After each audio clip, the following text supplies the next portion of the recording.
Bismillahirrahmanirrahim. Assalamu alaykum, hurmatli televizor ko'ruvchilar. Islom va biz programmamizning 7-sonini ko'rishinglarni qizg'in qarshi olamiz. Men Abdullah Yalqun.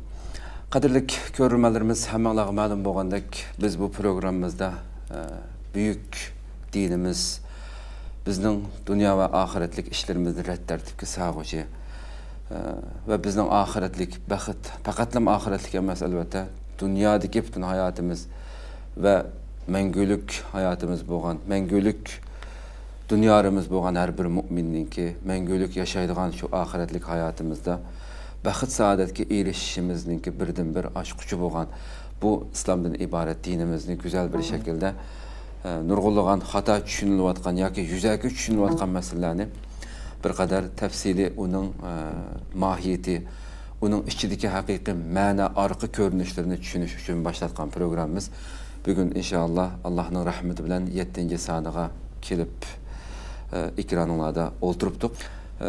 Davomida biz Ramazan kirgandan boshlab Ramazonga aloqador bo'lgan masalalarda bir qadar to'xtaldik va bu ulug' oyninki oxirgi kunlarda sanoqli kunlar turibimiz oldimizda. Ati inshaalloh Rabbim agar ikrom qilsa qadr kechisi o'tkazish munosabati bilan dunyoning har qaysi joylaridagi qarindoshlarimiz bu go'zal kechini kutib olish, bu güzel keçininki feyiz rahmetlerine erişiş için hayacanlanıyotgan bu paytda bugün inşallah 7-sonimizni Kadir keçisiga alaqadar meselelerde to'xtalamiz. Programımızın daimlik mehmoni hammalar tanışıp bo'lgan hurmatli ustoz Abdurahmon Jamal Kashg'ariyni taklif qildik.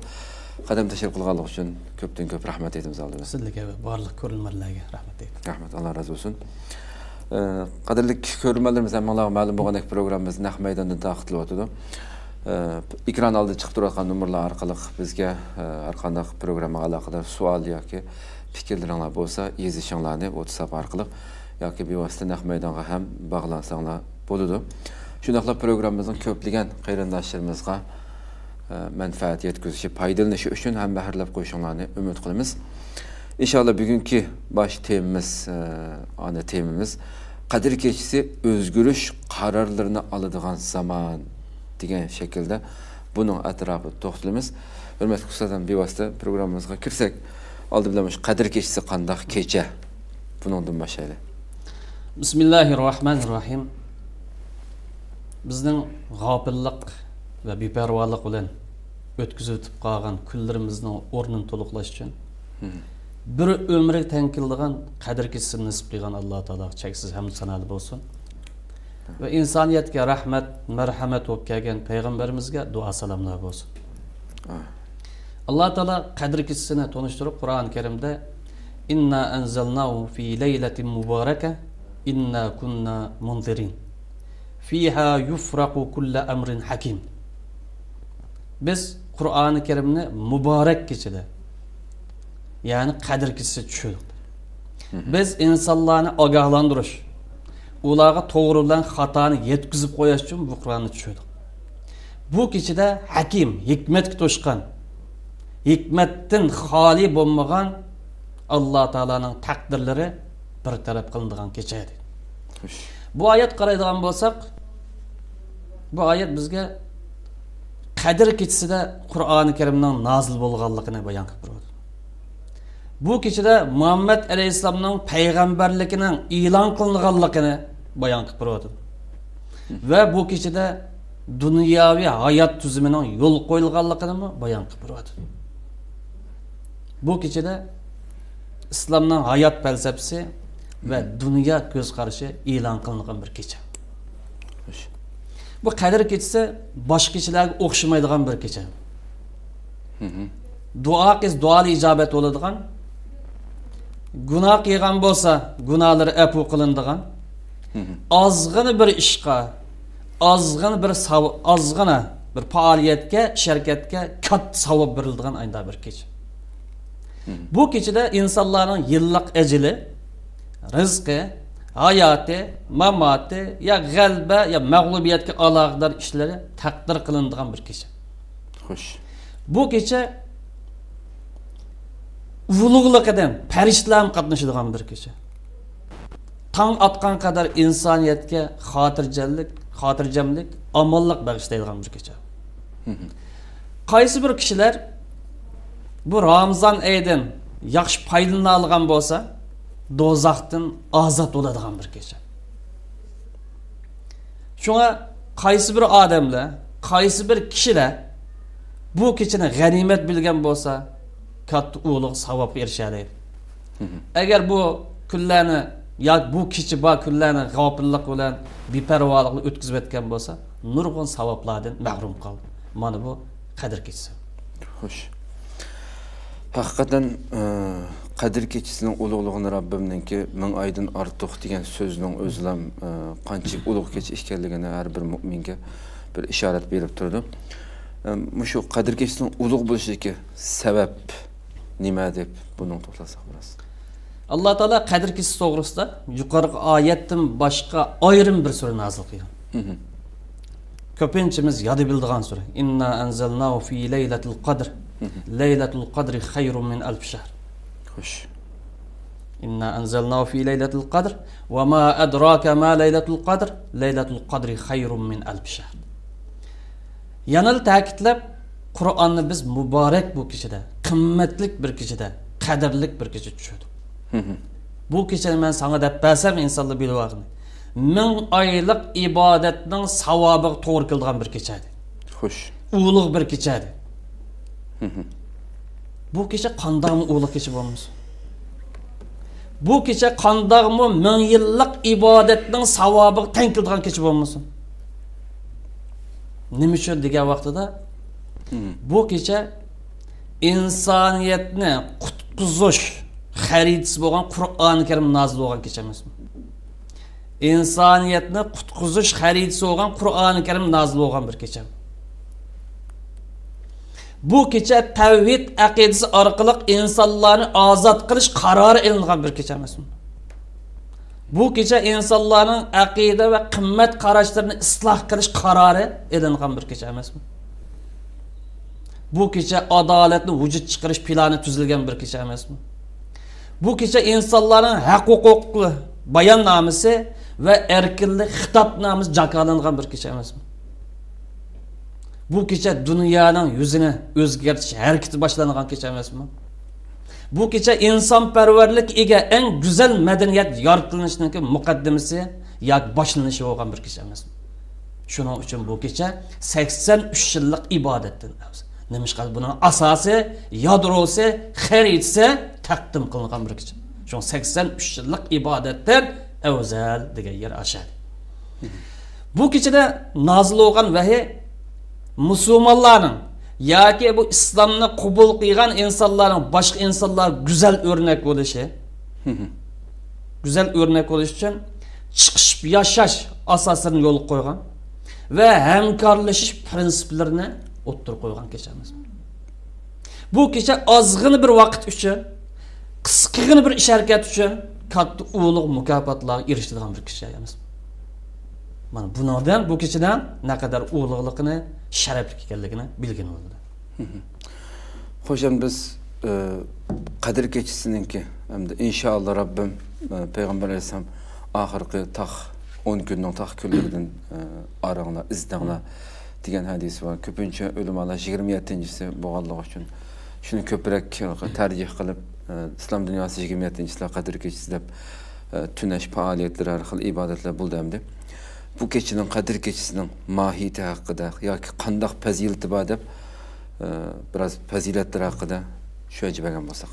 Yuqorqi sur qadriningki ko'rsatmasi va bergan izohati qarta bu kechininki 83 yillik ibodat to'g'ri kelgan. Xo'sh. İnsanning bir butun umriga to'g'ri kelgan bir kecha ekanligini bilaymiz. Diqqatsizlikda yoki g'aflatda yoki beparvolikda o'tkazib o'tgan kunlarning o'rnini to'liqlashimiz uchun bizga 10 kundan ishida bir kechani belgilab 83 yillik ibodatning savobini olib ol deb Alloh taolo bizga hozirlab bergan bir kecha. Xo'sh. Bu Qadr kechasini Rasululloh hadisda degandek oxirgi taq kunlarda zangladi. 10 kundan so'ng taq kunlarda zangladi. Shunga 27-kechasi bo'ladi deb kesib aytgan bo'lmaydi. Hadis tilganligini Rasulullohning hayoti davrida bo'lgan bir kecha edi. Xo'sh. Bu 21 bo'lishi mumkin, 23, 25, 27 yoki 29 bo'lishi mumkin hadisdan ko'ra o'yiga asosan. Am muayyan bir kun belgilangan bo'lsa, bizning g'aflat taximi bosgan bo'ladi. Hozir qo'shib bir kech tunab qo'ysak ham butun ishimiz hal bo'ldi deydigan xato tushuncha kirib olishimiz mumkin. Evet. Dinimiz bizni ruhlansin, o'zini tuzlasin, poklansin ve Allah Teala'ga yaraydigan, Allah'ın merhametiga erishib arziydigan adam bo'lsin deb bu kechani naqbet tutdi. Oxirgi taq kunninki birsiga to'g'ri keladi. Mush kunda g'animat berasan, mushga foydalanasan, ashdan cho'qim erishalaysan, 83 yillik savobga erishalaysan. Rasululloh bu kechining fazilatini bizga bayon qilib, "Man qama laylatal qadr imanan va ihtisaban, g'ufira lahu ma taqaddam min zambihi." Qaysi bir odam qadr kechsida, mush kech ashundaq bir ulug' kecha, muqaddas bir kecha, nurg'un savob erishgan bo'lgan kecha, Alloh taolo alayhi bayon qilgan kecha deb iymoni bilan, e'tiqodi bilan, samimiy ishonchi bilan vahiyni rost deb ta'kidlab turib, qiyamda turib qolsa, ya'ni bu kechani joyida tirildirib olsa, bu kechani ibodat, itoat bilan o'tkaza olsa, Alloh taolo bilan orasini yaxshiya olsa, o'zini tuzlaya olsa, bu odamning butun gunohlari mag'firat bo'lib ketadi. Yani Resulullah bu kechini g'ofilliklar o'tkazib o'tgan, ya bu kechining qimmatiga bo'lmagan bu xil ahvolda ogohlantirib, "Men hurima faqat hurimal xayr kulli." Qaysi bir odamlar mush kechidan mahrum qolib qolsa, butun savobdan mahrum qolgan o'xshaydi. Bu savobdan kim mahrum qoldi bo'lsa, Allohning rahmatidan mahrum bo'lgan odamlar, Allohning fazlidan mahrum bo'lgan odam shu mahrum qoladi deydi. Demak, bu kechini beparvolik bilan yoki bunga diqqat qilmay, ya itoat ishlar shug'ullanmay o'tkazib o'tishdan hadis sharifda qattiq ogohlantirdi. Bu nima degan buyuk bir fazilat, nima degan buyuk bir sharaf. İnsan bu kadar bir sharaf erish uchun Ramazonning oxirgi 10 kunini az to'la bir ibodatlar o'tkazib ko'p jafo tortib ketgan bo'ladi. Unda bo'lmaydi. 83 yilga to'g'ri keladigan bir ish. Allohning va'dasi xayrum min alf shahr degan Allohning va'dasi. Rasululloh bunu hadis ta'kidladi. Demek bir adamning 10 kunni ibodat, itoat bilan Alloh bilan bo'lgan aloqasi taqim qo'yiqlashtirish, o'zini taqim bir poklash, yangi bir inson bo'lish uchun o'tkazishi hargiz bu insonga ko'p bo'lib ketmaydi. Ham Allohning marhamati, rahmatiga erishadigan va do'zax azobidan saqlanig'ini yoki ozod o'g'ini bo'lgan kunlar oldimizda turibdi. Ham bizning bundan foydalanishga, bu kunlardan bahramand bo'lishga irodamiz bormi, tayyorligimiz yo'qmi? Bu savolga javob bersak bo'ladi. Xo'sh. Endi Qur'oni Karim nozil bo'lgan bu kechada biz eng dastlabda Qur'oni Karim qanday muomala qilyapmiz degan masalani o'ylash lozim. Qur'oni Karim qarta ko'z qarashimizni to'g'rilashimiz lozim. Nima uchun desa, chunki bu kechaning u qadar sharafli bo'lishi, bu Ramazon oyining u qadar ruhoniy iltifot ato qiladigan ne'mat to'shqan bir oy bo'lishining sababi nima desa, Qur'oni Karimning mushu oyda mush kunda nozil bo'lganlik. Sababsi nima esa bu fazilatninki Qur'oni Karim. Unda o'g'a vaqtida butun sharaf Qur'oni Karimda. Butun fazilat Qur'oni Karimda. Agar biz bu Qur'oni Karim ahamiyat bilmasak, Qur'onning ko'rsatmalarini tushunmasak, nima irodasi bor, nima g'oyasi bor, nima maqsadi buni bilmay qolib qolsak, bu ne'matni qadriga yetmagan bo'lamiz. Qur'oni Karimning maqsadlari tushunmaganligimiz, prinsiplarni her türlü hayatımız tatbiqlanmaganligimiz uchun bugungi eg'ir kunga, bugungi xo'r azobga qolib qoldi. Qur'oni Karimni inna qawmi ittaxazu hadal Qur'ana mahjura degan yakchib qoldi. Faqat yodlab qo'yish bilan emas, Qur'onning taqozosi, faqat o'qib qo'yish bilan tugashdi emas. Buni tushunishdi, bilishdi, buning maqsadlari kirishdi. İjtimoiy hayotimizda, siyosiy hayotimizda, iqtisodiy hayotimizda, dunyo tasavvurimizda, musulmonlar orasidagi aloqada, musulmonlar bilan kofirlar orasidagi dushman kofirlar, dushman bo'lmay tinch yashaydigan kofirlar orasidagi aloqada buning ruhini o'ttirga chiqish kerak. Demak, bu yerda mahjur Qur'oni Karim bir millatga nisbatan mahjur holat chiqib qoldi demak, Allohning rahmatidan qo'qlandi. Allohning rahmatiga erisholmaydigan ishni sodir qildi. Xo'sh, hakikaten kamchiliklarimiz, nuqsonlarimiz siz so'zlab o'tgandek, ya'ni Qur'onning bugun hayotimizda shunday bir ulug' Ramazon oyidek bir oydimi tashlanib qolgan holatda qilishi yoki yuzaki shaklda o'qilib qo'yish bilan uning mohiyatiga yetmaslik haqiqatan ig'ir tuzishga tegishli bo'lgan masalalarni aytib ko'p hayotimizda. Yana shu qadr kechisining hamda fazilatlarini oyatlardagi bo'lsin buni so'zlab o'tdik. Ammo shunda kechilarning ichidan alohida ayrilib qilinishini masalan Qur'oni Karimning nozil bo'lishi buni sharaflantirgandilar. Buning hamda haqiqiy ichki mayt musulmonlarga shunday bir kechini Alloh ayrim xos qilib buni g'animat bilishni buyurishidagi mohiyat, bu kechining mohiyati haqida to'xtalish mumkin bo'lsa agar. Qadr kechisi ilohiy taqdir kechisi. Ilohiy iroda namoyon bo'lgan bir kecha. Xo'sh. Qur'oni Karim fiha yufraqu kullu amrin hakim. Bu kechida hikmat to'shgan Allohning ishlarining hech qanday birisi ahamiyatsiz bo'lmaydi. Hikmat bo'lmaydi. Hamma ish joyiga dal munosib o'rnida tushgan bo'ladi. Hikmatlik ishlar bir taraf qilinadigan, ayriladigan, hukm qilinadigan kecha. Bu qadr kechasida belgilangan taqdir inson va hayotga munosabatlik. Qadr kechasida belgilanayotgan taqdirlar inson va hayotga munosabatlik, yillik qarorlar, yillik taqdirlar, yillik hodisalar belgilanadigan bir kecha qadr kechasi. Shu yil ichida shu bo'ladi. Shu bo'ladigan. Bu yil ichida belgilangan taqdirlar yoki voqealar yoki Allohning irodasi insonlarning iymoniy holati, axloqi yoki stili saviyasiga uyg'un bo'ladi. Xo'sh. Masalan, bu kechada yaxshilik taqdir qilingan bo'lsin yoki sinoqqa o'xshash bir yomonlik taqdir qilingan bo'lsin. Ya bir millatninki holini o'zgartish yoki o'zgartmaslikka aloqador bir taqdir qilingan bo'lsin. Bu nimaga bog'liqsa, shu insonlarningki iymoniy holati, qalbiningki pok yoki abgoligi yoki o'zining axloqini dinninki ruhiga tatbiqlayolmaganligiga uyg'un bo'ladi. Demak, bir millatga yaxshilikning kelishi yoki yomonlikning kelishi yoki u millatning ahvolining yomonlikdan yaxshiroq o'zgarishi yoki o'zgarmasligi nimaga bog'liqsa, osh millatning holiga bog'liq. Osh millatning aqida holiga bog'liq. Osh millatning qalbining mijoziga bog'liq. Osh millatning axloqiga bog'liq. Osh millatning dinning prinsiplari ruhiga bog'liq, qarta tutgan pozitsiyasiga bog'liq. Buning dalili Qur'oni Karimda innalloha la yughayyiru ma biqawmin hatta yughayyiru ma bi anfusihim. Alloh taolo bir millatning holatini ne'mat ichida bo'lgan bo'lsa, ne'matni o'zgartib azob aylantirib o'tmaydi.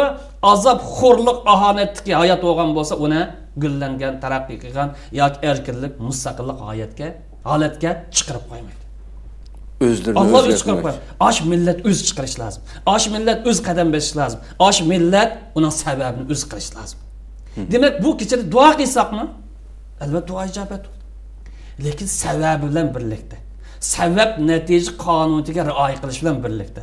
O'zimizning iymonini jonlantirish, qalbimizni poklash, axloqimizni o'lchamlashtirish, biz nima uchun yaratildik degan bu g'oyaga loyiq inson qila olsa, aning kaynidan Alloh taolo bizga yaxshilik ato qilishi mumkin bu kechada. Bu kechadagi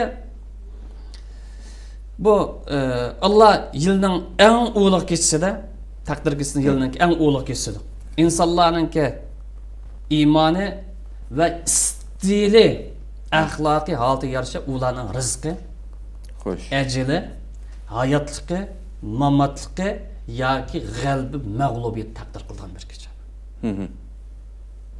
Bu rizqning doirasi keng. Sanab o'tirishdan hojat yo'q. Endi insonlar bu Ramazon oyi nafsini poklab, Alloh yorug'idek bir saviyaga erishadigan bo'lsa, yaxshi taqdirlarga erishadi. Agar Ramazon oyidan qalbini poklamagan bo'lsa, bu oydan kirganda chiqib ketgan bo'lsa, Allohning nurg'un ne'matlardan ham bu kecha taqdir qilinadigan yaxshiliklardan mahrum qildi. Bu kechadagi ne'mat xarakterlik taqdirlarga erishish uchun hech bo'lmagan vaqtida Ramazonning oldingi kunlarini ba'zida undaq, ba'zi bundaq o'tkazib o'tgan bo'lsaqmi, ma oxirgi kunlarni obdan foydalanish to'g'ri. ma kechida taximmi ibodatni ko'p qilib, Alloh bilan bo'lgan oramizni yaxshilash to'g'ri ekan. Endi bu qadr kechisidan mohiyati nima? Nima uchun yo'l qo'yildi dedi. Yoki buning maqsadi nima dedi. Qadr kechisidan maqsadi dinimizdan ruhiy qaytishda, prinsiplari qaytishda, maqsadlari qaytishda tajalli etdi. Maqsadimiz. Yani muş fursatdan paylanıp özüni pakiz bir insonga aytadi. Muş fursatdan paylanıp aqidani taqimni jonlantirib ol. Muş fursatdan paylanıp bir samimiy bir inson bo'lib ol deb Alloh taolo bizga fursat yaratib berdi.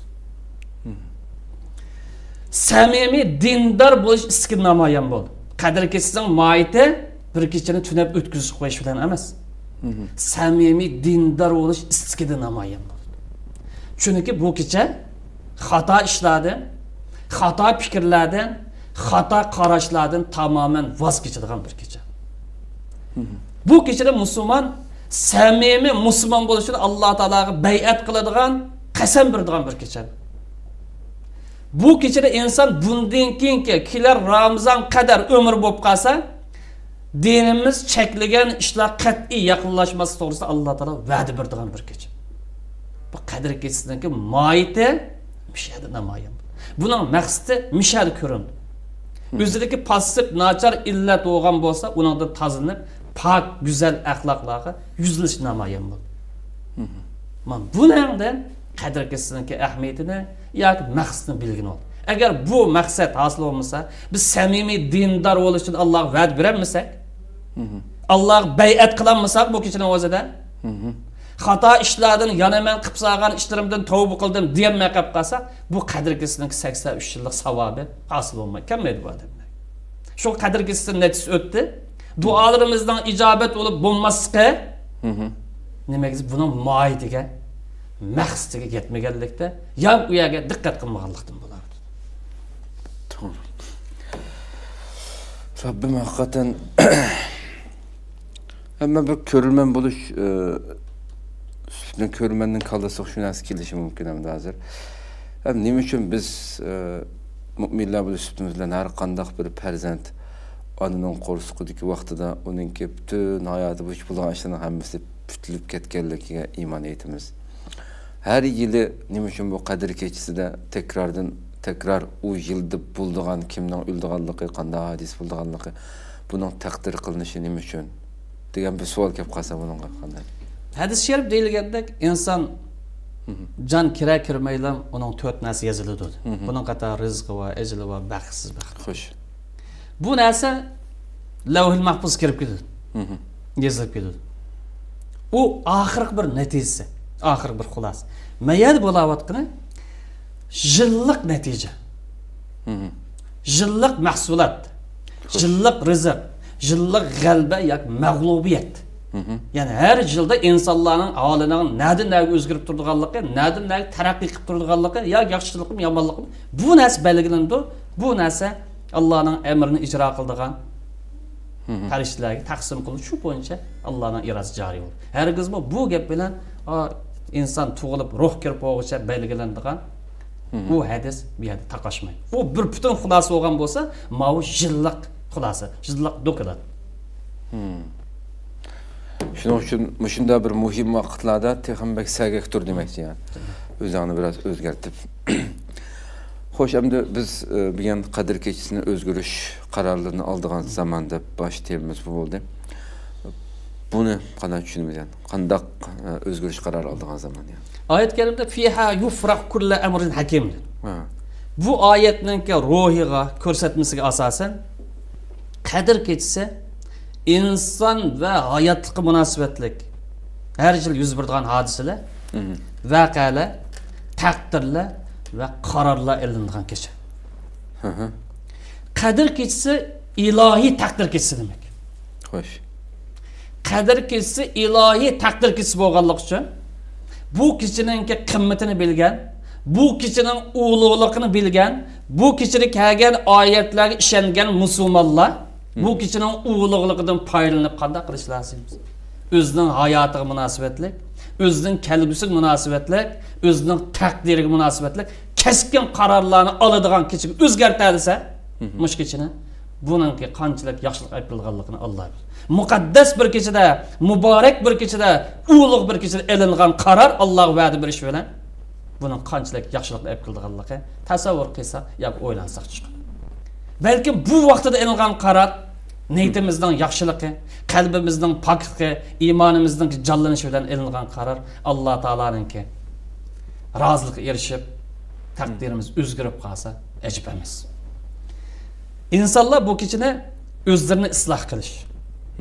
Qanday qaror olsa, o'zlarini isloh qilish. Zulm va xo'rlikqa taqobil turish. Tavhid shuarini namoyon qilish. Mahkumlikdan qutulish. Shundaqla har bir inson orzu qiladigan erkinlik va adolat va barobarlik va mushning o'xshash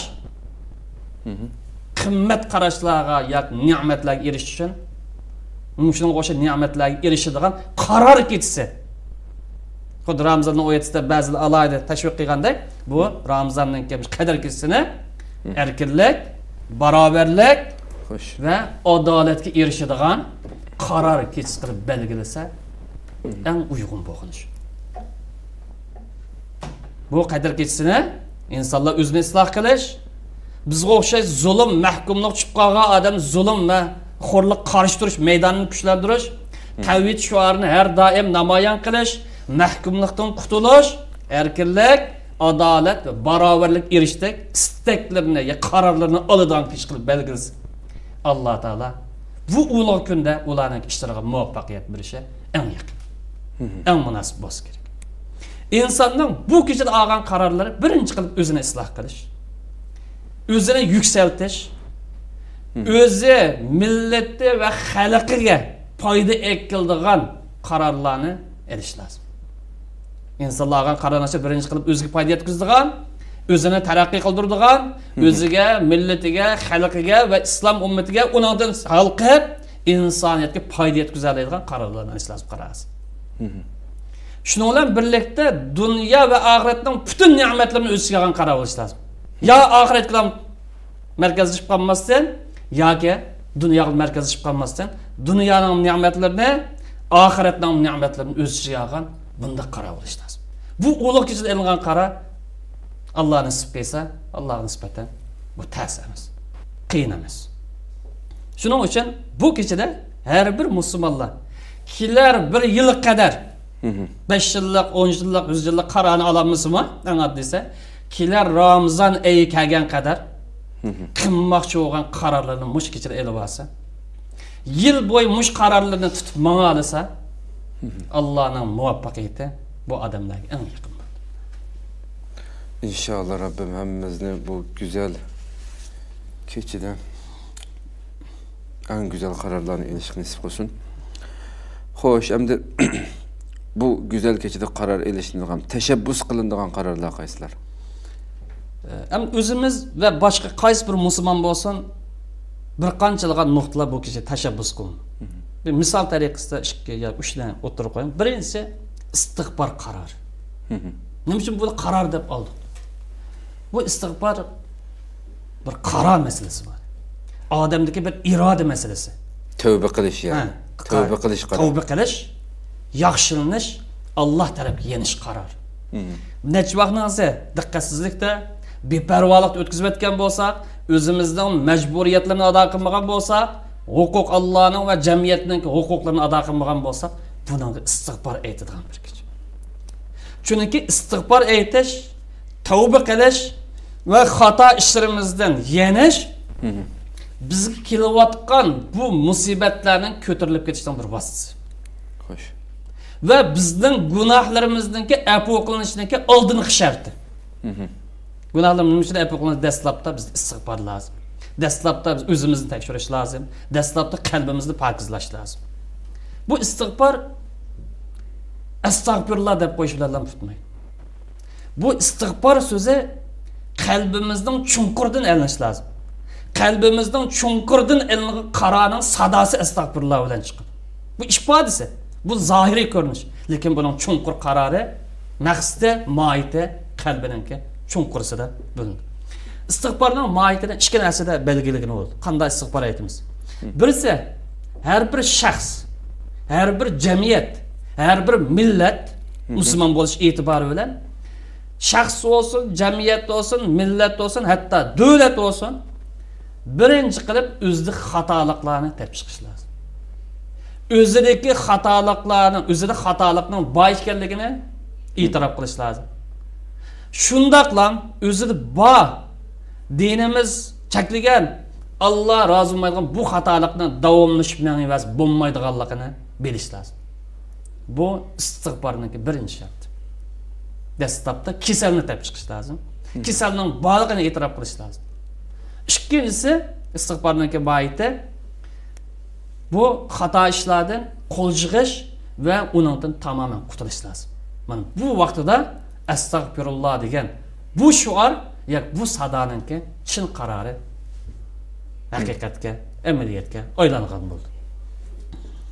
Agar qaysi bir shaxs, qaysi bir jamiyat ya qaysi bir millat o'zida xatolikning borligini to'nib, mush xatolikdan bir qutulay degan iroda kelsa, mush yo'l qadam mangsa, bu chin qalbidan ilingan qaror.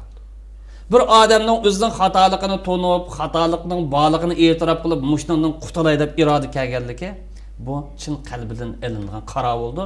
Bu qaror odamdagi yoki u millatdagi yoki u jamiyatdagi kasallarni hal qilish chorasi bo'la oladi desa, bo'la oladi.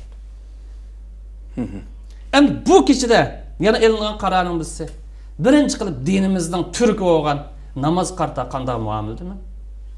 Ro'zining mayda qarta qanday muomalada? Zakat qarta qanday muomalada? Jamiyatning haqqi qarta, insonlarning huquq qarta qanday muomala qilyaptimi? Degan bu masalalarga diqqat qilish lozim. Shuning bilan birlikda iymonli majburiyati, milliy majburiyati, axloqiy majburiyati va insoniy majburiyati qarta qanday bir pozitsiya bo'ladi? Bu tarafda xatolik bormi, yo'qmi? Bu tarafda nuqson bormi, yo'qmi? Ish joyiga ketib boramdi yoki passivlik bormi? Buningdimi bir istig'for aytish, buning yana istig'for deganimiz yana qayta bir tekshirish, xatolik bo'lganmiz xatolikni topib chiqish va buni tuzish talab qilindi. Bu birinchi qaror, istig'for qaror. Ikkinchi qaror Ramzaddan o'zini o'zgartirish qarorini olish lozim. Shaxs olsun, yana deymiz jamiyat olsun, millat olsun o'zini o'zgartirgan qarorni oldigan kechadi. Chunki har qanday bir shaxs, har qanday bir jamiyat yoki millat xatolashamız xatolash. Xo'sh. Endi shaxs olsun yoki jamiyat olsun o'zining xatoligini biladiganligi, menda bir xatolik bor ekan deb kashf qila olganligi, ham ashdan sezgir tura olganligi muvaffaqiyatdan boshlanamiz. Mana hadisda kullu bani adam xato. Shaxs olsun jamiyatga ma'lum bo'ladi. İnsan xatolashidir. İnsanlar jamiyat xatolashidir, millat xatolashidir. Buning eng yaxshisi, ya'ni g'albi nada, muvaffaqiyat nada desa, tavba yo'li qadam qo'yadi. O'zini o'zgartirish qaroriga qadam basaligini eng yaxshisi shu. İnsan yoki jamiyat o'zidagi pasiv illatlardan qutulish yoki uni o'zgartirish yo'lida birinchi qilib qanday qilgan chog'da buni o'zgartgan bo'ldi, qanday qilgan chog'da bu illatlardan qutulg'in bo'ladi degan bu savol haqida boshqalar qo'yishdan ilgari birinchi qilib o'zi bilan o'zi samimiy ochiq yo'riq paranglish muhtoj. O'zi bilan o'zi bu masalani ochiq yo'riq suhbatlashga muhtoj bo'ldi. Agar bir shaxs yoki bir millatga xatolik durjiq bu xatolik. Masalan, tamaki kişiler, en addesi. Namaz okumaslık değil, zakat vermezlik değil, roz tutmaslık değil, ya kişilerin hakkı ra'ay kılmaslık değil. Muştan qaysi bir xatolik odatga aylanib qolgan bo'lsa, ketib berib 101 dan emas, balki odatga aylanib qolgan bo'lsa, bu xatolikni tuzish masalasi qiyin to'xtaydi. Odatga aylanib qolgan xatolikni tuzish masalasi oson to'xtamaydi. Ham odatga aylanib qolgan xuddi banga o'xshash misol olsak, ya namoz o'qimaydigan degandek. Odatga aylanib qolgan bu xatolikni tuzish uchun birinchi qilib iymonni jonlantirish lozim. Qalbini yemishtish lozim. Buningga kuchli iroda hazırlaydigan yoki irodik sabab bo'ladigan omillarni hazırlash lozim. Bu yerda shuni eskartish kerakki, demasak bo'lmaydigan bir tema. Allohning muvaffaqiyati mayli shaxs olsun, jamiyat olsun, millat olsun, Allohning muvaffaqiyati Allah'ın merhameti, Allah'ın nimeti şu insanın, şu cemiyetin, şu milletin ki iradesiga tanlışıga bağlıq oldu. Qaytib berding. Xo'sh. Allah'ın muvaffaqiyati, Allah'ın nimeti yoki rahmeti bir shaxs olsun, yoki jamiyat olsun, yoki millat olsun, bularning tanlashiga uyg'un bo'ladi. Millatning ya xalqning tanlashi munosib. Buningga asosan qaysi bir shaxs, qaysi bir millat, qaysi bir jamiyat o'zligidan islohot yo'lini tutib mansa, o'z ishidan chiqarib men bir yaxshilanay, tavba qilay, o'zgaray deydigan bu qaranasa, ening kaynidan Allohning muvaffaqiyati keldi. Demek Allah'ın hidayeti, Allah'ın muvaffaqiyati insanның, jamiyatning, millatning tanlashiga bog'liq bo'ladi. Agar inson bu yo'lni tanlamasa, Allah'ın muvaffaqiyati ketadi. Agar millat to'g'ri yo'l qadam qo'ymasa, bu yo'lni tanlamasa millat xarakterli, bu muvaffaqiyat g'alaba keladi. Kammaydi. Mana oyat karim buning dalili: "Vallazina jahadu fina lanahdiyannahum subulana."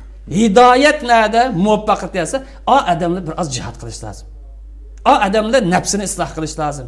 O adamlar men bir o'zgiray deydigan qaror qilish lazım. O adamlar millat shakliga o'tib, jamoat shakliga, shaxsiy shakldan bir islohot yo'liga, Allohning marhamatiga erishaylik deydigan ma'qul ruh kelsa, ening kendan Allohning muvaffaqiyati. Millat u xil ruh kelmasa, jamiyat u xil ruh kelmasa, muvaffaqiyat bormiz, muvaffaqiyat kelmaydi. Bu ikkinchi qaror. Bu Ramazon elinish tashabbusi. Üçüncü karar dua edi. Dua qilish qarar. Belki bu yerda ba'zilar bilan uyg'un kelishimiz mumkin, uyg'un kelmasligi mumkin. Meniki tushuncam, tasavvurimda. Dua qilish hadisda kelgandek ibodatning yirik edi. Alloh taolo yaqinlashtirgan eng yaxshi vositalarning birisi. Bu yerda shunday adam yani kesib deyalaymanki, Ramazon oyida olsun ve boshqa oylarda olsun, dua qilsaqmi? Bu qilgan dualarımız günahlarımızdan bir bütün keçirilishiga ve üstümüzga kelgan bu xo'rliqning ve ahanetning ya zulmning bir bütün yo'q qilishiga yetarli sebep bo'lamaydi deydi. Faqat dua qilish. Faqat dua qilish. Dua hadisda ibodatdan jilik edi. Ibodatning markazi dedi. Silahul mu'min dedi. Shunda bo'lchi qarmay dua shuncha ahamiyatli bo'lsa-mi? Fakat biz dua qılam tayansa, dua amel birleşmese, amel bo'lmasa, şirket bo'lmasa, günahlarımızdan kechirim qilinishiga ve ahvolimizning o'zgarishiga yetarli bo'lmaydi. Hem günahlarımızın kechirilishida, huquq masalasida Allohning haqqi bo'lsa, Alloh afv qilishi mumkin.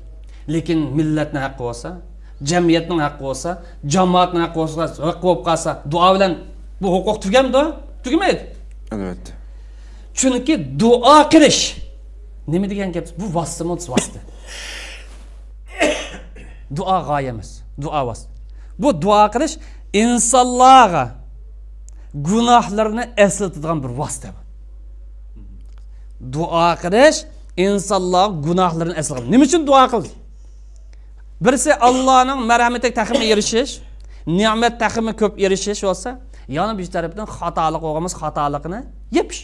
Xatoligini yug'ishtirib yaxshi bir saviyaga yetkilish maqsad. Demak, dua insonga o'zida bor xatolik qilsin. Nima uchun dua qilsa xatolik bor? Tavba qil, istig'for qil, Alloh yarva, yolvur, o'zingning ojizligini namoyon qil. Shundaqlam bu dua insonlarning orliqlarda, boshqa zamonlarda, boshqa makonlarda g'ofillik bilan o'tkazib o'tgan ahvollar qarta bir o'zini bir o'zgartib olsin, o'zini bir tuzlab olsin, o'lchamlik holat kelib olsin deb yoritib bilgan ruhiy sharoit iborat. Xo'sh. Buning asosan biror shaxs, biror jamoat, biror millat duo qildim-g'o deb qarab, sabab natija qilmay, sabab natija rivoya qilmay, ya'ni ish harakat qilmay, duo qildim-g'o, ustimdagi mas'uliyat ado qildim deb qarab o'taz bo'lmaydi. Xo'sh. Agar duo qilg'uvchida xatolik topilgan bo'lsa, birinchi qilib xatolikni tuzish lozim. Agar ustida boshqalarning huquqi bo'lgan bo'lsa, huquqini ado qilib o'tib, endi duo qilish lozim. Duodan ijobat bo'ldi. Millatning ustida xatolik bo'lgan bo'lsa, ketkizib qo'ygan tarbi bo'lsa, bu millat bu xatolikni tonish lozim. Bu xatolikni tuzishga Qadam besish lazım. Enin kendi dua kılınsa bu dua yar yölekçi olurdu, medet olurdu, emden netice kazın. Şuna dua vasıta bu sebep netice kanuniyetinden ayrılmaydıgan bir vasıta. Bu üçüncü mesele. Ama bu qara mesele toxtaldı, qara eliş asan düşmeydim. Qara ammaq təs. İnsan özüdə bir illətlə, xatalıqdan, bağlığına itiraf qılıb, tonub qadam bəsişi bo'lib, men shaxsiy tarafdan yolg'iz uyda xatoli tonib itiraf qadam qo'ysam, millat xarakterlik buni qadam qo'yish bir zo'r masala. Buningga osonlashtirgan omil bormiz. Biz Qur'oni Karimning maqsadini biladisak, duoning ahamiyatiga yetarsak va dinimizning maqsadlarini tushunadisak, bizdagi illatlarni ya xatoliklarni tuzatgan bo'ladigan qarorlarni osonlashtirish bilish mumkin. Shundaqlam qaysi bir inson bir yaxshi muhit bo'lib qolsa, agar shaxsiy sifatda qaro elishi yaxshi muhit uningga osonlik tug'dirib beramiz, osonlik tug'dirib beradi. Agar bir inson bir o'zgaradi deb namoz o'qimaydi ekan, masalan, fasiq, zakat bermaydi ekan, fasiq bir odam bo'lay desa, atrofidagi muhit nachar bo'lib qolsa ta'sirlashtir. Agar atrofidagi muhit odamni yaxshi bo'lib qolsa, o'zgarishga yordam berdi. Agar har bir shaxs, har bir jamiyat, har bir millat bu kishida yaxshi qarorlarni ola olsa, o'zining taqdiriga, kelgusiga munosabat. Kelar Ramazon qadar bu taqdirni, kelar Ramazon qadar bu qarorni tutib olsa, nurg'un yaxshilik erisha olamiz, erishadi. Chunki qadr kessin maqsad osh. Ba'zi insonlar qaror oladi, lekin ojizlik sababidan uzun qolmay yana oladi. Yani ba'zi insonlar qaror oldi, bir mezgil qilib, bir mezgildan keyin to'xtab qoladi. Bu nimani ifodalaydi? Mayli o shaxs olsun, mayli bir tashkilot olsun, mayli bir jamoat olsun, mayli bir millat olsun, bu odamlarning o'zini hurmatlamaydiganligini ifodalaydi. Bu odamlarning o'zi qarta samimiy emas ekanligini ifodalaydi. O'zi va'da berdi Allohning oldida, eng ulug' kechida uning natijasi chiqmaydi. O'zini hurmatlab, samimiy bo'ldimi bo'lsa, samimiy bo'lmaydi. Bu Ramazonda e'lindigan yoki Ramazonda har bir e'lon bo'lish tegishli tashabbus qilgan qarorlar deb bo'ladi. Ko'pdan ko'p rahmat, haqiqatan nihoyat go'zal shaklda aytib berildi.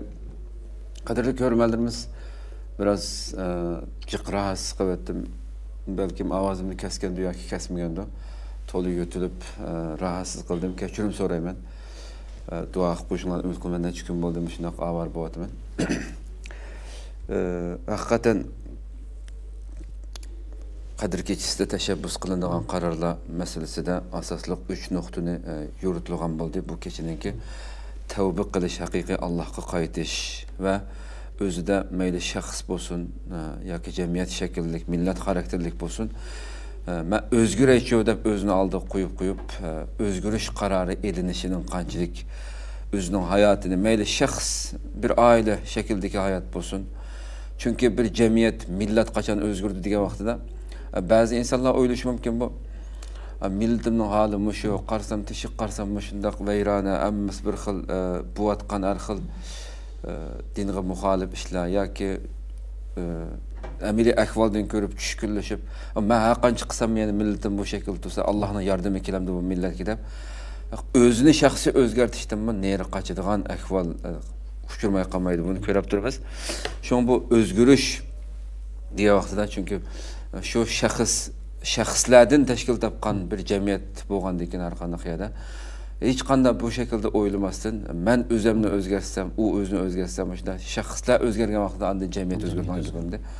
Shunga bu o'zgarish qarorini mayli atrofimiz qanday bir muhit yashaydi, men oldi bilan Allohga yaraydigan bir inson bo'lay deb bu qarorni oladigan kecha ekanligi so'zlangan bo'ldi. Shundaqla duoning ham amaliyotga qilayotgan ishimizga faqat qo'limizni ko'tarib qo'yishlar emas, hayotimizda uning sababini, qalbining sababini, nijotlikning sababini qilib turish bilan birga mening kuchimmi shu ya Rabbim, men butun qo'limdan keladigan harakatni qildim, qolganiga sen yordam bergin ya Rabbim deb asli duoning maqsadi bo'lgandi. Insonning kuchi tugagan vaqtida Allohning yordami keldi. Sen hech bir kuchingni chiqarmay turib, kap to'xtamay o'ltirib 24 soat Ka'baning oldiga berib yetib olsangmi? Mumkin emas, u Allohning qonuniyatiga uyg'un emas bir ish ham deb. bu nuqtalarni güzel şekilde yoritib berilgan bo'ldi. Rabbim inşallah bu tushuncha bilan harakat qilishga muyassar qilsin hamimizni. Endi shu yuqoridagi so'zlangan narsalarga asosan, ya'ni bu qadr kechisidan iborat ulug' kechining fazilatiga, haqiqiy mohiyatiga, yuqoridagi tushunchaga ega bo'lgan, tavba qilgan, o'zini o'zgartirish qarori olgan, duoni ashunda harakat bilan birga qila olgan insonlar yetalaydi. Bu kechining haqiqiy mohiyatini qo'lga keltira oladi desak, endi unda bo'lmaganlar qo'lga keltiramamdi. Qadr kechisining fazilatini kimlar qo'lga keltira oladi degan vaqtida yuqoridagi narsalar bundan ish qilgan bo'lsangiz qo'lga keltira olsangiz. Bo'lmas keltiramiz. Boshqa insonlar bu sifatga tushmaganlar keltiramamdi. Keltiramaydi. Ham bu qadr kechasida qilingan ibodatlarga zaman qisqa bo'lsa va jafo oz ketsimi, shunchalar bir umr qiyg'idek ish harakatning savobini birlashi bu Allohning fazli. Xo'sh. Bu kecha insonlar qo'ldan berib qo'ygan, ibodatda sal qargan, Alloh taolo qulchilik qilishda joyida qilmagan ahvollarni, sharoitlarni bir o'ngishvasin, tuzilvasin deb yoritib berilgan bir kecha. Xo'sh. Bu kechaning ulug' bo'lishining sababini tafakkur qilgan odamlar, bu kechaning ulug' bo'lishining sababi haqida o'ylangan, tafakkur qilgan odamlar bu kechaning marhamatiga erishadi. Nima uchun shunday deymansa? Chunki tafakkur qilmay ibodat qilgan insonning ichki dunyosini o'zgartirmaydi. U qilibdikanda, bu qilibdikanda, u qilmagancha to'xtab qolib. Sababi nima deb buning sababini tushungan vaqtida, o'ylangan vaqtida o'z ichidan o'zgarish qarorini intin oladi.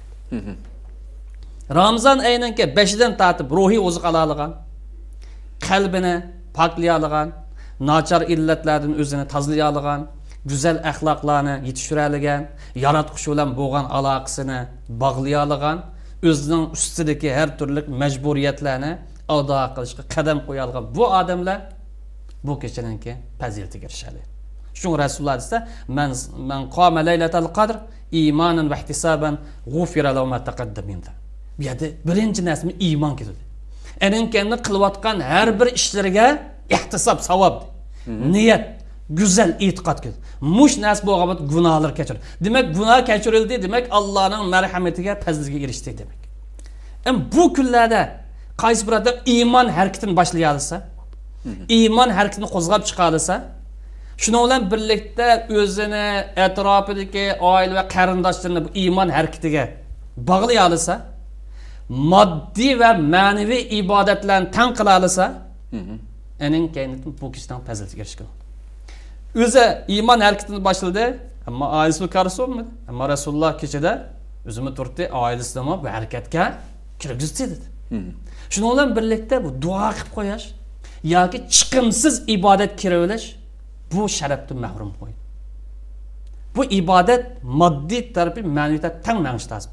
Moddiy tarafimiz poklash tarafi bo'lgan bo'lsa, moddiy tarafimiz gullantirish tarafini yapmanish lazım. Afsuski biz ko'pincha vaqtida chiqim ketmaydigan ibodatga amroq bo'ldik. Chiqim ketadigan yer kelib qolsa, u yerga sen oldi keldi, dojilgan bo'ladi. Bu kishida Alloh taologa samimiy sag'inib, iltijo qilgan, o'zining ustiga majburiyatni ado qilgan odamlar bu odamga erishadi. Qolgan odamga erishadimsa, vallohu alam, o shart tushmagan odamlarga Allohning ne'mati bormi yo'q. Hadisdami? Bir hadisda bir odam duo qilsa, uning duosi qanday ijobat bo'lsin. Yemek içmek halaldan kelmagan. Kiyim kechki halaldan kelmagan.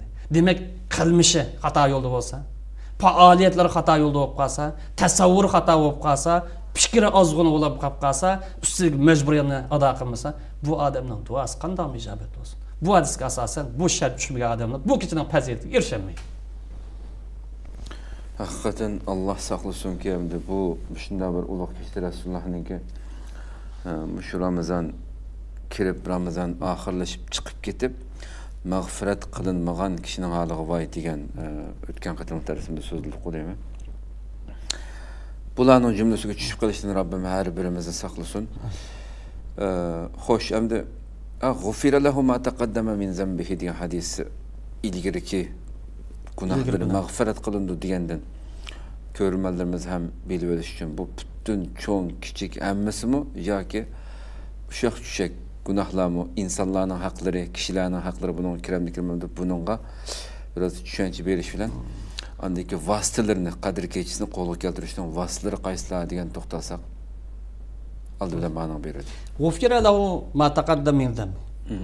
Buningda meyli cho'ng bo'lsin, kichik bo'lsin, Allohning haqqiga munosabatlik gunoh bo'lib qolsa kechirildi. Chunki hadis bu yerda tar doiraga olmaganlik uchun agar bir odam samimiy bo'lsa, samimiy dindor bo'laysa, samimiy musulmon bo'ladi deb Alloh taolo bay'at qasamni bergan bo'lsa bu kechada Alloh taolo masalan bir mezgil namoz o'qimay o'tib berdi. Cho'ng jinoyat.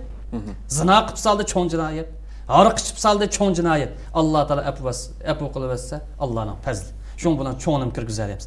Ammo Allohning haqqimiz insonning haqqi aralashib qolgan gunoh bo'lib qolsa, masalan o'g'irlik qilgan, boshqalarni qo'yib o'tgan, boshqalarning haqqini yeb olgan, o't ichtirgan yoki uningki tutilib qolishiga yoki azoblanishiga yoki o'lib ketishiga sabab bo'lgan bu xil turdagi jinoyat bo'lib qolsa, u qator kirmaydi. Bu xil turdagi jinoyat xatolik bo'lib qolsa, ashna dastlabda u xatoligini e'tirof qilib, to'nib, uni haqqini ado qilish lozim. Masalan, haqda qarz olgan bo'lsa berish, haqni omonat olgan bo'lsa, uni qaytarib berish, joyiga tekkizish degan o'xshash. Haqni masalan tillab, haqoratlab, yuzini to'kib o'tgan bo'lsa, o'rinsiz, uni afu so'rash degandek. Bu ishlar elib berilgandan keyin, ening kanidan qarshi taraf rozi bo'lsa, endan kechirim qilindi. Agar boshqalarning haqqi ado qilmay turib duo qilib qo'ydim deb boplab ketgan bo'lsa, kishilarni o qator kirmaydi. Bu hadisning hukmi shaxsiyga ma'noda jamiyatga ma'noda. Ya'ni shaxsiy huquq bo'lsa, uni ijro qilishimiz, jamoatning huquqi bo'lsa, jamiyatning huquqi bo'lsa, davlatning huquqi bo'lsa, bu huquqni ado qilishni taqozo bo'ldi. Masalan, bir jamiyat yashayapmiz, musulmon jamiyati, alhamdulillah. Shaxsiy majburiyatimiz bor, oila xarakterlik majburiyatimiz bor, jamiyat xarakterlik majburiyatimiz bor, millat xarakterlik majburiyatimiz bor, davlat xarakterlik majburiyatimiz bor. Chunki islom dini faqat shaxsiy xarakterdagi bir din bo'lib kelmaydi. Faqat masjidda og'ilgan bir din bo'lib kelmaydi. Hayotning tuzumidir. Hayotning tuzumi hayotda va hamma doirani o'z ichiga oldi. Bu huquq ijro qilmay qolib qolsa, yoki ado qilmay qolib qolsa, qaysi birimiz kuchmay qolib qolsa, bu gadanda bu mas'uliyat yuklanaverdi deydi. Qadir kechasini qo'lga keltirishning vositalari haqida nurg'un insonlar masalan Qadir kechasi bo'lgan kunlar ya masjidlarda tunaydi hamda. Bu vositalarni biroz ochsak. Boshda kisb shuni deyamizki, yoki qarindoshlar shunda tavsiya qilamizki, Qadir kechasini masjidda izlashdan ilgari vijdoninglarni izlanglar. Qadir kechasidagi osh fazilatga, osh sharafga mening qalbim qarab ma'otamdi. Burun holatidan bir o'zgarish bormi? İmani saviyam yükseldimi? Axloqim bir musulmonning axloqiga tushdimi? Mas'uliyat tuygan nechvanangiz beg'amlik bo'lgan bo'lsa, beparvo bo'lgan bo'lsa, bir oz jonlandimi? Dastlab vijdondan so'raladi. Qalbida o'zgarish yo'q, vijdonida o'zgarish yo'q, maskir bo'lgan bilan bu qadr kechasi uning nisb bo'lmaydi. Ya'ni shunday deyalamizki, qarindoshlarga, Qadr kechasini masjidning turuklari orasida izlashga ilgari, Qadr kechasida xatmi Qur'onning duolarni izlashga ilgari qalbinglarni izlanglar. Motordan izlanglar. Qalbinglarning stirgisi o'zgarish bormi yoki medilma uxlayotimi? Bu yerdan izlanglar deyamiz. Bu Qadr kechasidan iborat bu fazilat sharafga kim muyassar bo'ladi? Shuningga loyiq ish qilgan odamlar muyassar bo'ladi. O bir kecha kirib lam tunib o'tdik, ishdikda bir umrlik savobni oldik, nechavan xatolik qilgan bo'lsa, asti putgan desa, bu xato hukm, xato tasavvur. Mush Qadr kechasining fazilatiga yorug'idek Ramazonda, Ramazonning oldida Rajab va undan boshqa oylarda, ya'ni yil bo'yi mush Qadr kechasiga erishgidek salohiyat ega bo'lgan odam bo'lsa, endi Qadr kechasining fazilatiga erishadi. Masalan, tuqqanlar orasida aloq buzilib ketgan bo'lsa, onu rətkisi ağan, alaqını bağlayan. Dinimiz Allah tavsiye qilamiz. İslam qarindoshligini tashabbus qiladigan, yurtbozlik, guruhbozlik, millatni bo'lmay, islom qarindoshlik bo'yicha qadam bosgan. Adil bo'lgan, taqvo bo'lgan, Allohning huquqini va kishilarning huquqini joyida ado qilgan, mas'uliyatchanlik tuyg'usi bilan yashagan. Bugünkidek bir xapilik, musibat va kunda bir g'oya, bir nishon ostida, sog'lom kimlik ostida harakat qila olgan, yaxshilar buyurib yomon ishlardan to'sgan, gunohlardan qo'l jiqqan, güzel axloqlarni yetildiradigan, o'zining, millatining va ummatining g'amini yeyish qadam bosgan, shundoqlam erkinlikning ifodasi bo'lgan tavhid aqidasi bugun shiddatli hujum qilmoqda. Xalqimiz dinsizlik majburlanmoqda. Buning sababchisi nimasi? Mustamlika. Bu mustamlika qarshi nafrat hukmini ifodalagan, qarshi nafratni jonlantira olgan, ma'ning o'xshash bir ishni qilib, bir faoliyat qilgan, bir mas'uliyatga qadam qo'ygan, o'zining ustiga bir majburiyatni ado qilish qadam qo'ygan bu odamlar qadr kesiga kirishadi. Agar bu millatning, bu jamiyatningki holatiga qadam qo'ymagan, u majburiyatga ko'ngil bo'lmagan, faqat o'zi bilan bo'lgan odamlar o'ziga tava ishlar balki o'zgarishi mumkin. O'ziga tava ishlar qisman savob berishi mumkin. Lekin huquq masalasi, jamiyatning huquq masalasi uning gadindan tushib ketadi. Chunki bu masala birinchi qilib kimga tushadi bo'lsa, mush millatning o'ziga tushadi.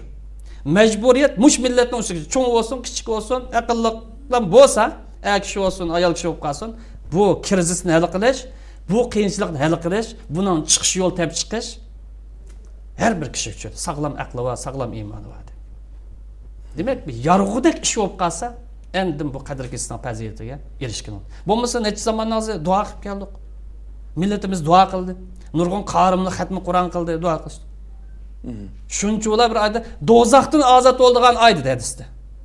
Allohning marhamatiga erishadigan oydi. Gunohlar mag'firat bo'lgan oydi. Nima uchun do'zaxdan ozod bo'lgan yerda zulmdan ozod bo'lanmadik? Nima uchun Allohning marhamatiga erishgan yerda bu xo'rlikdan qutulanmadik? Demak, bu hadisning ruhi bizde jamoat şekilde, kollektif şekilde, millet şekilde aks etmegenligini gösterdi. Xo'sh. Ko'pdan ko'p rahmat. Programmamizning oxiriga kelib qoldik. Bir savol bormi shu WhatsAppdan?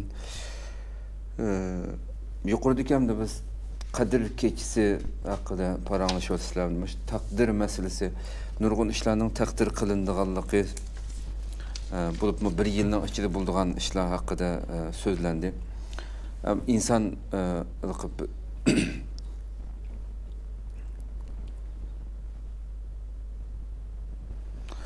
bu arada biz inson tug'ilishda anning qo'rqidagi vaqtida hamma taqdirlar putlib ketganligini deb hadisda bunga iymon etamiz. Bu ikkisi hech qanday qilqi zid holati emas deb tushundirdinglar deb tushunardim. Bu namda madamiki başta Allah subhanahu taala taqdir qilib insonning qanday bo'lganligini, shaqiy yoki said bo'lganligini putib etgan bo'lsa, bir yilda bu Ramazonning ichida mening olgan qarorimning nima ahamiyati, men tug'ilishdan burun onamning qarnidagi vaqtida men agarda said deb putilgan bo'lsam, men shu baxtli bo'lib men balki umrimning oxirida shunda bo'lishim mumkin. Bu mesela her yıl Ramazan'da ben özümle alaydı özgertip kılışımdan. Ben şu vaxtıda qanday putilgan bo'lsam, bu Allah pütvetken boptu bu da.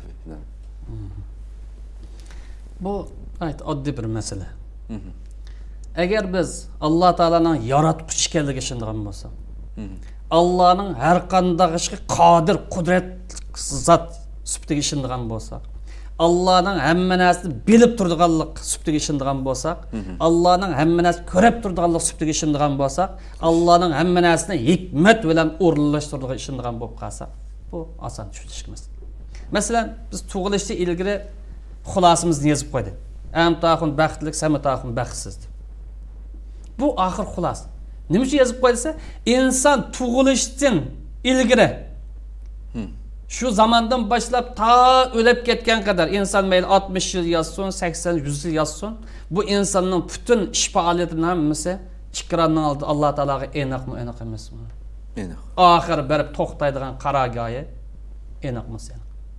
Ahir berip ne düşüdiganlik enak mı enak? Xuddi ishlanib bo'lgan filmdagilar. Ha. O insan mayli nimani tasavvur qilsin, nimani xiyol qilsin, qanday harakat qilsin, ahir ne berip to'xtaydiganlik enak. Şu Allah Teala baxtlik deb yozib qo'ydi. Yana biz sizga baxtsiz deb yozib qo'ydi.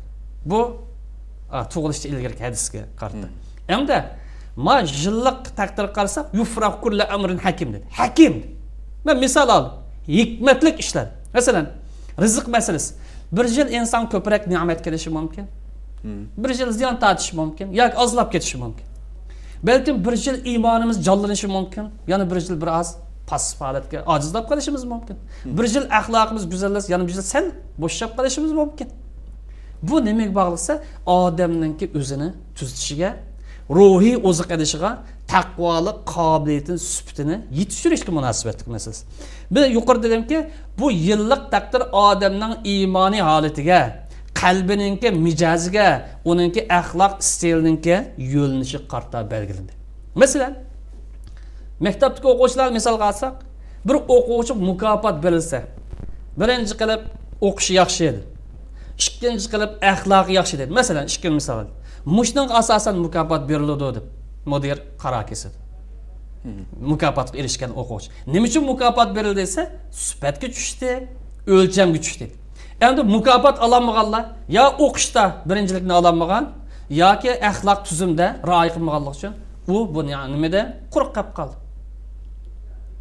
Maktabning mudiri chiqqan natijaga asosan, har yil chiqqan natijaga asosan mukofot taqdim qildi.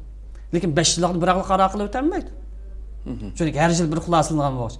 Endi Allohning ishini insonlar hargiz qiyos qilmaymiz. Tushunish tariqasida deymizki, rizq masalasi, ajal masalasi, masalan bir millatning bosh ko'tarishi yoki bir millatning yiqilishi, bir davlatning tiklanishi, bir davlatning g'oyib bo'lishi deganga o'xshash qaysi bir ish bu yillik taqdir qilindi.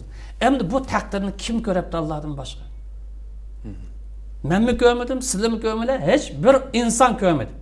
Qilindi.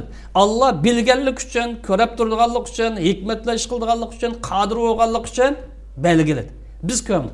Bizga buyurilgan vazifa nimasi? Va qul ya'malu dedi. Ish qilsan. Qadam bas. Sening vazifang ish harakat qilish, to'g'ri ish qilish, xato ishni yenishdir.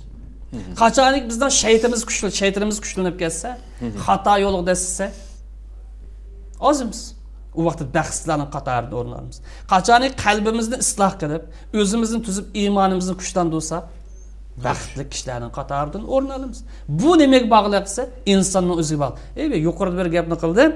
Allohning muvaffaqiyati, Allohning hidoyati insonning tanlashiga bog'liq. Insonning irodasiga bog'liq. Biz bu yerda namoz maqsaqmi maqamiz, aroqxonaga maqsaqmi maqamiz. Allah bizni mescid zo'labni ikkirmaydi, aroqxonaga zo'labni ikkirmaydi. U iroda insonda bor iroda. O'zimizning irodasi bo'yicha bo'ldi. Unda o vaqtida Alloh taolo o'z vaqtida mening baxtli bo'lishimni yozib qo'yapti ekan, baxtsiz bo'lishimni yozib qo'yapti ekan deb harakat qilmay, o'rinliq qilib, bari ko'rsatsak, bu o'zimizning ojizlik.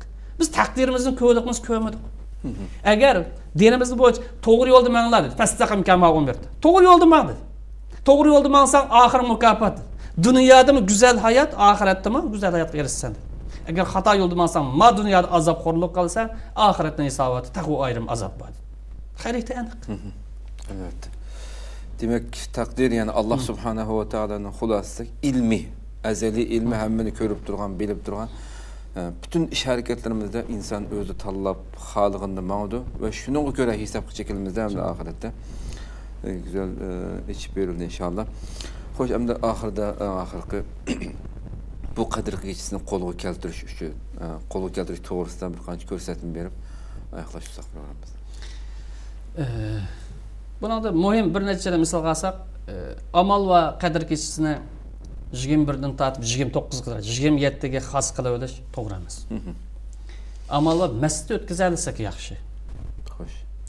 Agar imkoniyat bo'lsa. Ikkinchisi qadr kechilarning har vaqtlarda, avvalda bo'lsin, o'ttirda bo'lsin, oxirda bo'lsin, davomli o'zimizning ojizligini ifodalab, Alloh taolaga duo qilishimiz, Allohga sig'inib yolvorishimiz, başımız kelgan bu xaplaqning ko'tarilib ketish uchun Alloh taolo bilan bo'lgan aloqamizni yaxshilashimiz lozim. Allohning marhamatiga erishimiz, rahmatiga erishimiz aytganmiz, biz o'lchamga tushadigan bir odam bo'lishimiz lozim. Allohning oldida bir tikrik tura oladigan bir holatga kelishimiz lozim. Shu bu yerda o'zimizni tuzishimiz muhim. Uchinchisi, bu kunlarda xatolik bo'lmasa, xatolikni tamoman voz kechish, aloqani tamoman uzish, yaxshi tarafga ilgirlab menishda Alloh taolo samimiy va'da berish lozim. Allah bayat qilish lozim, qasam berish lozim. To'rtinchisi kamchilik bo'lganmiz, kamchilikni e'tirof qilish, kamchilikni bunday keyin davomlashtirmaslikda iroda kelish, o'zimizga, millatimizga, xalqimizga va boshqa musulmonlarga duo qilishdir. 5-inchisi bu muhim shartlarimiz. Kunduzda qilingan moddiy va ma'naviy ibodatlar kechida ko'tarilgan qo'lninki sadosining inkosi. Kunduz qilingan moddiy va ma'naviy ibodatlar kechida qadr kechisidan ochiqishni qo'lga keltirishning asosi. Agar biz kunduz yaxshi qilmadik, kechida duo qilib qo'yganlik bilan kelamdi bo'lsa, bu shart hozirlanmaganlik uchun kelmaydi. Bu yerda chiqimsiz ibodat qilamiz. Moddiy jihatdan ibodat qilamiz bu kunda. Rasululloh na'at illiq shamoldinmi saqib olib ketadi deydi Ramazon. Uni amaliyotda bir ko'rsatgan vaqtida, imkoniyati va odamlar kuch chiqargan vaqtida, bu millatning, ummatning g'amini yegan vaqtida ening kendi bu kechaga erishgan. Agar u bu yerga kelgancha moddiy ibodat kelganchada cho'yinlik qilib, ma'naviy chiqimsiz ibodat kirib olsa, bu ochiqishni ola olishimiz mumkin, ololmasligimiz mumkin. Oxirida deydiganimiz farz ibodatga aldirash, kechida tahajjud namoz aldirashdan afzal ekanligini unutmaslik lozim. Bu qadrkesini qo'lga keltirishga tegishli ko'rsatmalar iborat. Ko'pdan-ko'p rahmat. Alloh razı olsun. İnşallah programımız bu yerda oxirlashtiraylik. Nəhayət güzel eşib berildi inşallah. Qadr kechisiga aloqador mazmunlar. Allah razı olsun. Qadrlik ko'ruvchilarimiz, shuna qilib bugungi 7-san programmamizning oxiriga keldik. Rabbim inşallah so'zlangan bu ulug' sanoqliq necha kun qolib qoldi qadrli qarindoshlar. Darsda so'zlab o'tilgan mazmunlarni hayotimiz bo'yicha o'zimizda o'zlashtirib mangadigan cho'ng bir o'zgarish hosil qilib bu go'zal oydin ayrilishimizga hammamizni Rabbim muyassar qilsin. İnşallah yana bir qatimliq programmamizda ko'rishguncha sizlarni Janobi Allohga topshiramiz. Ijobatli duolaringizda ham bizlar uchun bu ulug' kunlarda duo qilib qo'yishingizni umid qilamiz. Assalomu alaykum va rahmatullohi taala va barakatuh.